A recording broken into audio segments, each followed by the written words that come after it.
Hey class, welcome to week 2 of Critical Thinking English 300.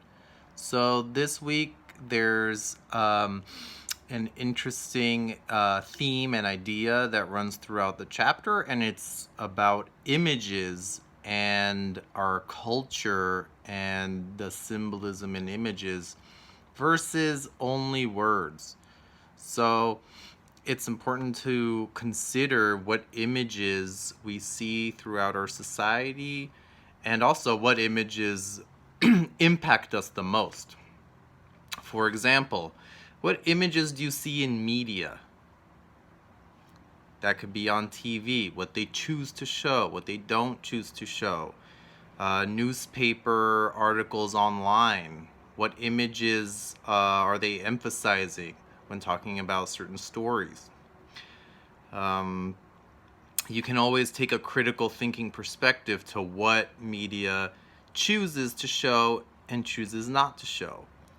Furthermore, you can look at images that in advertising, which is a huge part of our culture, of course, and the images and even colors, people that companies choose to show and choose to represent those said companies.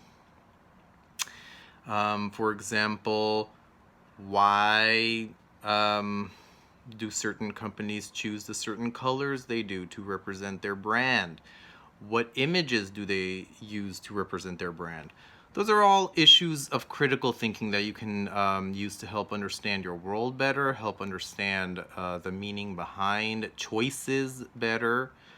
So there's actually a checklist that you can that can help you to further your critical thinking skills.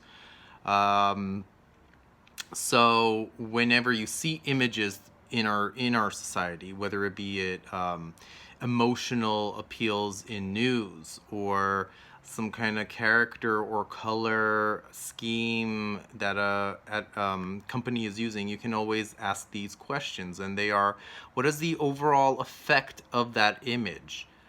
Is the color busy? Is there suggested activity?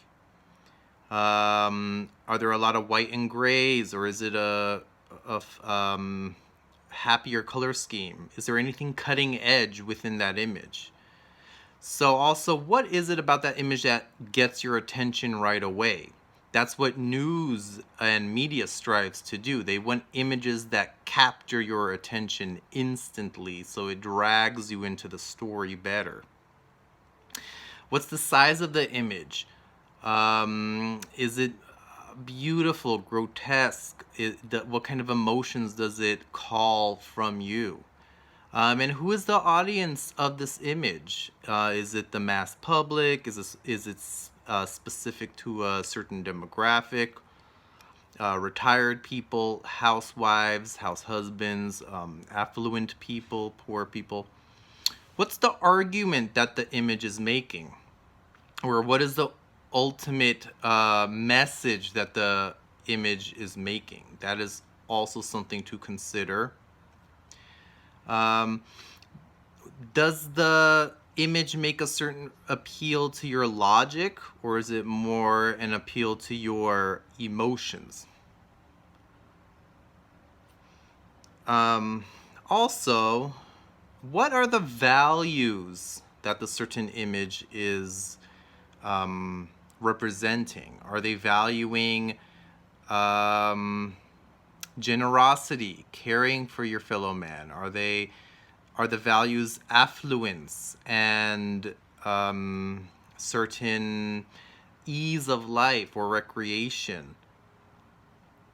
So what are the desires and values that the image is appealing towards?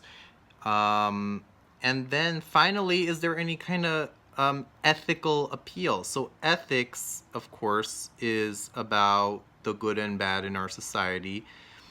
So does the image say something about the ethical values in our society? Is it talking about charity or any kind of decency or fairness in our in our world? Are there things that we should be doing that the image is calling towards? Of course, those more deeper questions can be applied to media, certain images that media chooses to show.